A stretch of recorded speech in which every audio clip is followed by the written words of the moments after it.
Hello and welcome back to Mountain Blade. So last time we got a couple new members of our party and we're ready to head off to the Vale. First of all, I want to check in with Osbert, who was the person who gave us all of the money to start this off. I'm leaving for Pentos soon. Are you sure you would not want to reconsider joining me? Instead, I've decided to stay here. Yeah, also you've been heading to Pentos for months. Can you just go or decide to stay or something? Just make up your mind. Anyway, time to head out. Now we want to head all the way up here to the Vale. So we could take the land route, where we probably want to head along to King's Landing, which doesn't seem ridiculous, because we also need to head there as well. So how about King's Landing and then up to 9 stars? Yeah, that seems like a good route. We have pretty much as many men as we can currently have in our party, so we'll just walk up to King's Landing. We have 14 days left of food. That's good. You stumble and hurt your hand. After a few hours, it starts to turn blue. You decide to send for a maester. You manage to save your hand, but you feel weak. Oh, that's not good. A whole bunch of places being besieged. People being imprisoned by the Westlands and the Stormlands. Gohir and Mir have made peace. Lorth and Tyrell have made peace. Cool. And oh right, we have to go all the way around to King's Landing. There we go. So, who are we looking to speak to here? We're looking to speak to Malco, and we're looking to speak to the Illuminator shop. Somebody in it, presumably. Let's visit Coppersmith's Wind first. Coppersmith's Wind is a street going through one of the moderately wealthy parts of King's Landing. The street originally housed the Guild of Coppersmiths, but they have long ago disappeared, and visitors can now find a plethora of bookshops, spice dealers, scribes, goldsmiths, and minor noble houses on the street. Ah, hello, Malco. Ah, customer. How can I help you, good man? I've been sent by Archmaester Harridan. Joyous news. My last procurer had a nasty accident a couple of months back. Cut himself on a fine piece of vellum, and would you believe it, it turned gangrenous. Lost his whole hand. So sad, so sad. At least it wasn't his right hand. He'll still be able to work as a scribe. What does a procurer do? They procure books. I have many contacts throughout the Seven Kingdoms, and you wouldn't believe the lost knowledge lords and knights of the realm have hidden away in their cellars. Once I found a piece of septum barfs, dragons, worms, and wyverns, the unnatural history, being used as a tablecloth in the room of an old blind knight. Sold it to Tyrion Lannister for king's ransom. Even the citadel itself can outbid a Lannister. And they are my most persistent customers, the maesters. Well, what do you need me for? I can't leave my shop to go gallivanting around the world looking for books, but I can't send a soft scribe in my place either. Even the best of times the roads can be hazardous. But you look like a tough sort. I can have work for someone tough. I've heard rumours about a book hidden away in the Vale. It might be multiple books, to tell you the truth. It's referenced in various texts, most notably in Marf's fragments. It goes by different names. Morgoth Tugrin, Pelham Tavgrin in High Valyrian, but it's most often called the Mysteries of the Worm. Who knows which one is real? I think it's myth, but imagine if not. We could sell the books to the maesters for unimaginable riches. It's valuable? Not really. Marwan writes that the people of Ashai tell tales of the book. It's supposed to be an introduction to all kinds of magic, silly superstitions, but the maesters have laboured long and hard to eradicate supposed magical textbooks, and to find such one would be another step towards that goal, so they pay well to have it destroyed. According to my sources, a Septim has been making mentions of a magical book in the northwestern parts of the Vale. Go there and talk to him, William. Find out if there's any truth to the whole thing, or reward you handsomely. And here's a bit of an advance. Well, thank you very much. This was a good meeting. Okay, next place we have to go is Illumination. Wait, oh, there's Lost Knowledge Part 2. I thought we were missing a quest, but it's the Cairn quest we got rid of. So that's northwestern part of the Vale. And we now need to head to a shop called Illuminated Lyre. Oh, Lannisport. Oh, I went to the wrong place. Well, that's fine.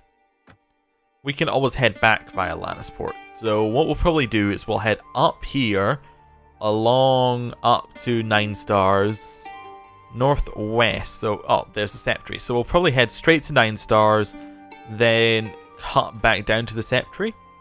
Unless... Wait, is there actually a crossing up here? It doesn't look... Oh, maybe there's a crossing right here?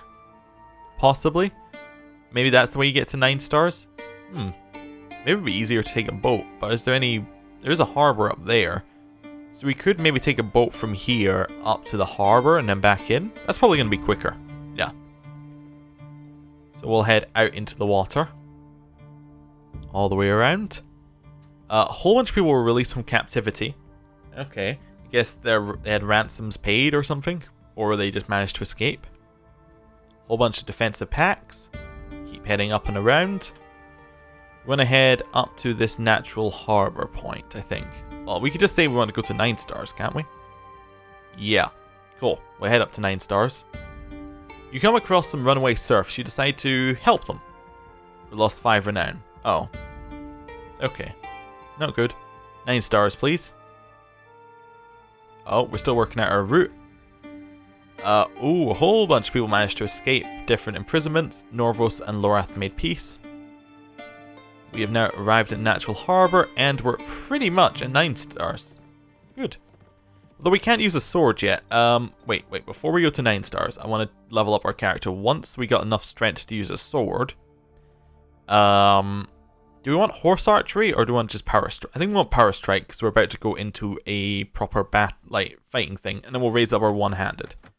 I'm assuming that it's not going to be an archery competition. And then we'll just leave our single weapon point. Right, into 9 stars. Oh, before we do it, put on our new sword instead of our club. There we go. That's nice. That'll work a lot better. Okay. You arrive at 9 stars, the seat of House Templeton. The surrounding area is very fertile. A great shaggy sheep grazing on the fields and farmhands being busy bringing in the harvest. To the north of the castle is a forest that spans many leagues, and to the south, fertile valleys filled with fruit orchards and grazing fields for cows. Okay. And... oh, here we... Why are we on our horse? This is ridiculous. Get off the horse. Right. Guardsman. Who else do we have here? Is this who we need to speak to? Who do we need to speak to at 9 stars? We need to speak to Clifford Gower. Okay. Guardsman. Geoffrey Gaunt. Josman Gaunt. Okay. Manfred Rollingford. Omar Chattering. Must be one of these two. Adam Grafton. Alan Tullett. Maybe not? Can we enter the castle?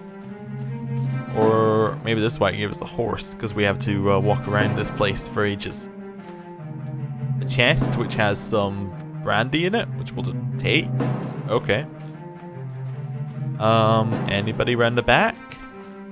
Okay, so we're not playing hide and seek today. Maybe we'll need to speak to the others to find out. Wait, let me read this again. I don't like the music; it's getting very intense. Okay. Clifford Gower asks you to deliver a gift to the Castilian of 9 stars. Oh. So, probably not going to deliver it to Clifford Gower because he's not here. Okay. I guess we'll just speak to each person in turn. Hello. Yes. Yeah, for people on the video, I will have turned the music down a little bit, I'm sure. Who are you? Sir Gawain Gaunt of House Gaunt. We're a proud house of a long and illustrious history. Why, my cousin thrice removed was nephew of Sir Gawain Gaunt of the King's Guard. Okay. Hello. Yes? Who are you? My name's Josman. Don't mind Geoffrey. He's too proud to mingle with the likes of us brothers. Bah. Okay. So neither of those are the ones we need to speak to. Happy that really serious music has stopped. I don't suppose we can go into any of these doors. No. Okay. Hello. Yes? Who are you? Adam Grafton at your service. Okay, hello. Yes, can I help you? My lord, I'm looking for the Castilian. I brought a gift and letter from Sir Clifford Gower. Oh, yes, I'm the Castilian 9 stars, so you found your way here, man. You found your man. Sir Clifford, you say? By the 7, we haven't heard from him in years. How's the old rogue doing? Oh, never mind. How would you know? You said something about a gift in the letter. I doubt Rowena can even remember Sir Clifford, not with all those great uncles of hers taking up all of her time and attention. So Simon's father had 7 brothers. Can you believe that boisterous and arrogant lot of them? Here's the letter and the gift. Thank you, William. I do appreciate it. The young lady will surely enjoy this gift. The ring is an old family heirloom. I'll make sure she receives them right away. Say, while you're here, you should take a stroll around the grounds. A great many merchants and mummers have camped outside the walls, and they're sure to provide a great spectacle and much merriment. I'll do that. Good, good. Do stay around for the tourney, will you? We haven't had many visitors as we'd hoped. The mountain clads have grown wild, and many knights and lords have decided to stay in their keeps and hold fast rather than risking the roads. It was different when John Arryn ruled the Vale, when those vile savages wouldn't have dared show their face unless they had 10 times the numbers we do. Okay, I'll take a look at the tourney while I'm here. Who do we need to speak to about that? Visit the tourney grounds and the merchant camps. Okay. Yes, should we speak to the remainder people here? Yes, we should. Hello. Yes? Who are you? Never you mind. Alright, hello. Yes? Who are you? I'm Oma Chattering. Sir Arik knighted me last night. It's my first real tourney. So exciting, isn't it? Okay, time to get out of here. Leaving the castle, you notice a great spectacle down by one of the pavilions. A man-at-arms, a young squire and a knight with a surcoat showing 7 black stripes and 9 stars are beating a young man, while a young woman looks on, a horrified look on her face. Moving nearer, she runs to your side, asking for your help. It seems the knight fondled her, and the young man, her betrothed, protested. That's when the knight hit him in the face with a steel gauntlet, and the man-at-arms started kicking him. Suddenly, the squire turns around and yanks the woman away, taking hold of her, breaking her wrist. You decide to hit the squire. As you start brawling with the men, guardsmen from the castle come running over to break up the fight. Before they arrive, you manage to take a swing at the knight and hit him right on the nose. Blood splurts forth. But in the meantime, the man-at-arms manages to get his club ready. He hits you in the head, causing you to fall unconscious. As you wake up, you notice a dim light and a mouldy smell. Opening your eyes, you realize you're in some sort of dungeon. It feels as though your head is being invaded by an army of aurochs, and your body is blue and yellow, covered in bruises. As you get to your feet, you hear voices outside the locked door, trying to stand upright and try and stand upright. You wait for the man outside the door to enter. Hey, Sir Alan.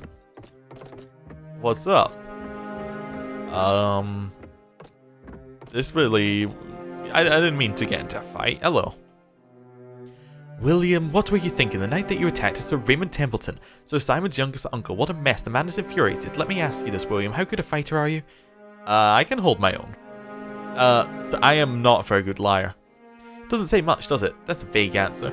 You're a guest here, William, with unknown one at that. You struck a relative of the Knight of 9 Stars outside his own castle. Sir Simon would be in his right to cut off your offending hand, but Sir Ryman was never his favourite uncle, nor a friend of mine, so it's been agreed you will be judged by someone other than Sir Simon. As it happens, I will be one of the 3 judges at your trial. Then why are you here? Why indeed? Sir Ryman and I have never been fast friends. To tell you the truth, I despise the man. However, the other 2 judges are his brothers, and I'm the Castilian of 9 Stars, and a knight of House Toilette. My word carries weight in these parts, and I will urge the judges to be merciful. However, you struck the youngest brother of 2 of the other judges, and you risk your wake up tomorrow without a hand. There is another option, though. Tell me. You stand accused of assaulting a relative of the Knight of 9 Stars. The judges will be unlikely to look upon your case with favourable eyes. If you demand a trial by combat, you might be able to prevail. So I ask you, William, how good a warrior are you? I see.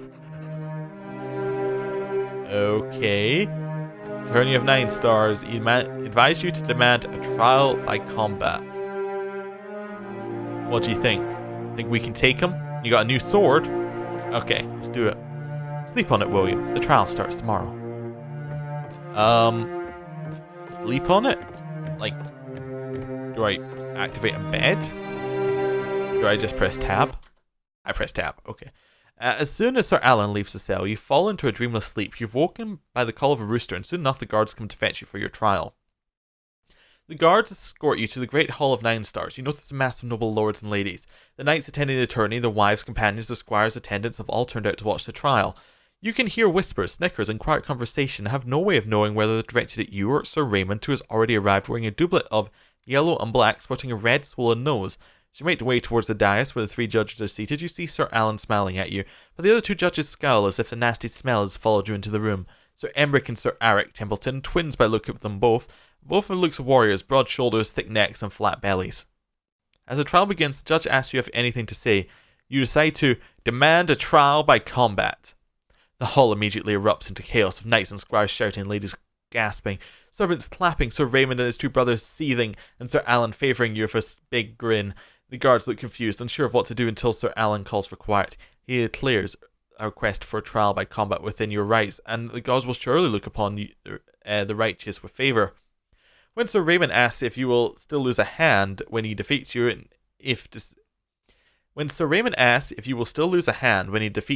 and if decides to accept your... That doesn't make sense. It defeats you, and if he decides to accept your yield, Sir Alan decrees that the loser will receive 50 lashes. When the guards gather around you to escort you back to your cell, Sir Alan tells them to stop and instead to bring you to his chambers. Okay. As the guards escort you to the Castellan's chambers, you notice that some knights nodding their approval of your actions. It seems Sir Raymond is not well liked. Alright. Hello, Sir Alan. William, did you see the look on Raymond's face? That bastard got a surprise there, no denying it. But can you defeat him? Admit, I know nothing about you except for your ability to hit knights on the nose. Are you a knight yourself? No. Oh well, I guess it doesn't matter. Do you have your own armour, sword, helmet, horse? Either way, I'd be honoured if you let me provide you all you need, William. During the trial, did you notice some of the knights and ladies seem to approve of your request? Sir Raymond is not well loved. There's been stories peasant girls have been complaining for. Either way, I think that they only have small folk, but a great part of the nobles will be on your side during this fight. Sure. Do you know the rules of trial by combat, William? The fight ends when either party yields or is killed, or when the accuser takes back his accusation, or when the accused declares himself guilty. You need to kill Sir Raymond or force him to yield and withdraw his accusations. Okay. I don't imagine there's much more to say. The trial is tomorrow. I suggest you get some sleep. Sir Raymond was never a great warrior, but he's not unskilled either. Trial by combat. Sure. As you lie down to sleep, you ponder how to defeat Sir Raymond. How soon, however, sleep overwhelms you, and suddenly dawn has arrived. Once again, the rooster awakens you, and Sir Alan arrives with a servant carrying a plate of 2 sausages, 3 fried duck eggs, a piece of new bread, fresh from the oven, and a piece of blood pudding. When you finish, the servants present you with armour provided by Sir Alan and helps you don it. He explains that Sir Raymond has asked for the trial to be fought on horseback, both of you starting with lances, and fighting on foot should either of you be struck from the saddle. Too soon, the servant tells you that the time has come. You both descend the stairs to the keep and begin walking towards the turning ground. As you reach the turning ground, small folk surround you. Grizzled old farmers shake your hand, and young peasant girls kiss your cheek. Young men pat your back, and a septon pushes through the crowd to bless you. You climb over the fence, separating the turning grounds and the surrounding fields, and mount your stallion. On the opposite end of the field, Sir Raymond is mounted on his own horse, holding a lance. In the stand surrounding the turning grounds, knights, nobles, ladies, farmers, and merchants are gathered. A septon is summoned to deplore the Father above to give strength to the righteous and judge the men about to fight justly. A herald blows a trumpet and the signal to fight, and you tighten your grip on the horse. Okay. Fine. Horse fighting. I can do horse fighting. Do we have a lance? We have our sword. Yeah, this is cheating, mainly because I didn't know what's happening. Okay, so I guess we don't get lances. I do have new armor though, which is nice. Yeah, this is how jousting works, right? You just run in circles. Do we still have our? Looks like they took away our bow and arrow. Really help if he didn't keep chasing us. Yeah, I want to turn around, but he won't let me. Okay, we'll do this. Try and get a good hit in. Slow. Right. Go for his horse. Get his horse. Okay. Oh, he got my shield. That's not good. Yeah, let's keep going. Right. Just try to slice him as he gets past. Slow and slice.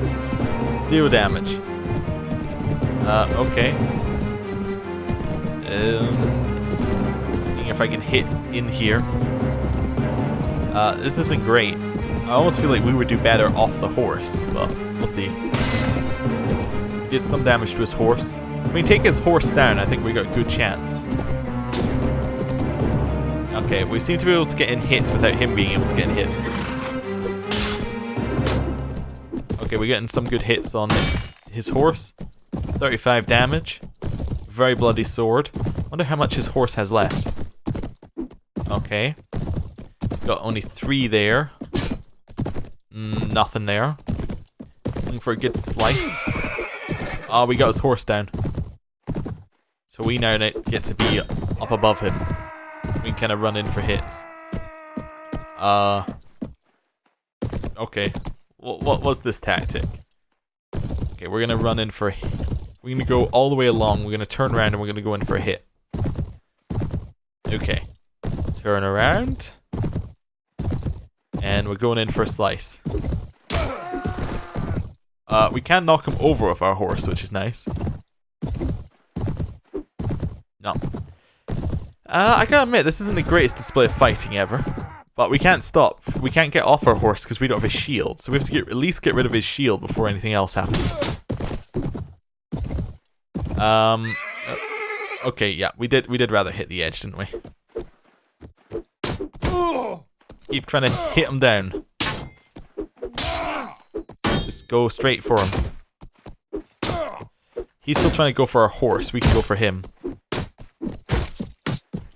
Nope. We receive some damage. Okay. Run back. We're gonna go turn around and we're gonna go for him again.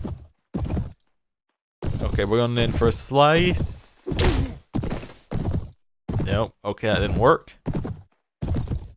Slow. No, not quite. Slow turn. Nope, didn't quite get him. Nope. This might be the worst trial by combat either like anyone's seen. Nobody's cheering for us. It's just like, okay, just get it over with. Trying to get in at the top of him here. Oh, we got a good hit in. Oh, wait, we killed him? We got him. Alright, I'll be having that shield.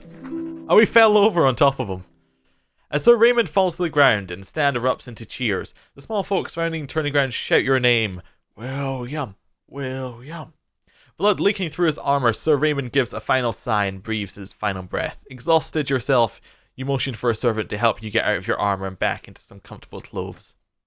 Suddenly, Sir Alan appears at your side, taking hold of your arm and dragging you off towards the woods. Still groggy from the fight, you can't make sense of what he's shouting, but he points towards the castle gates. There, Sir Emmerich and Sir Eric are mounting their horses, grabbing swords, obviously intending to revenge the little brother. Sir Alan leads you towards the road leading towards Snakewood and tells you to make haste before the brothers can catch up to you.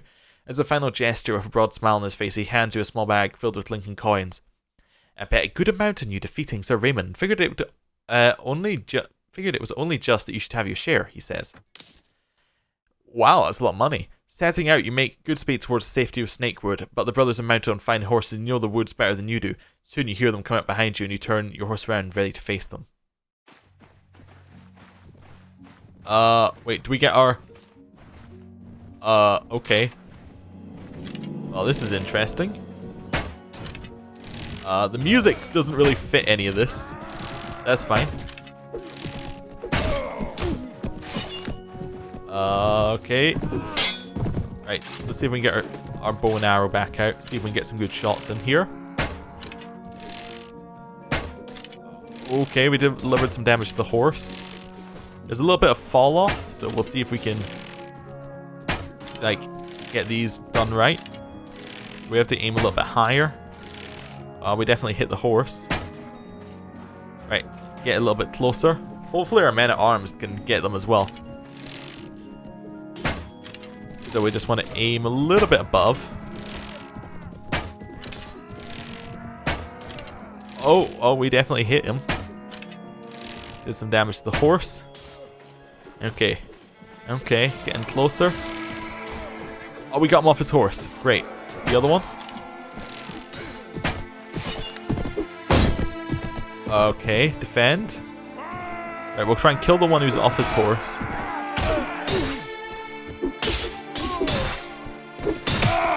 Okay, they're both after me.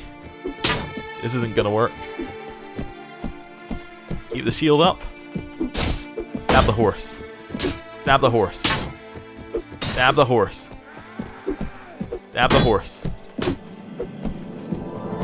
Stab the horse. Our shield's about to break. Okay. Get back. I need to get that guy off his horse. Got the horse down. Okay. I can get that shield that's over there. Let me get the shield. That's our shield. I thought that was our men's shield that they dropped. Right, try and block and parry. Oh, knocked unconscious. Damn. What does this do for us? Oh, we lost agility and renown. Sir Emmerich and Sir Arik smelled strongly of wine and ale and must have been more than a little drunk. As you fell to the ground, they seem to have taken you for dead. You've just woken up in the bushes beside the road. With a head that's like to split, you make your way down the road only to find yourself close to 9 stars. You must have gone the wrong way. Okay, is that it? Are we done? I think we're done. I think it's time for our party to leave 9 stars. And for us to end the episode. Thank you for watching. I'll see you next time. Goodbye.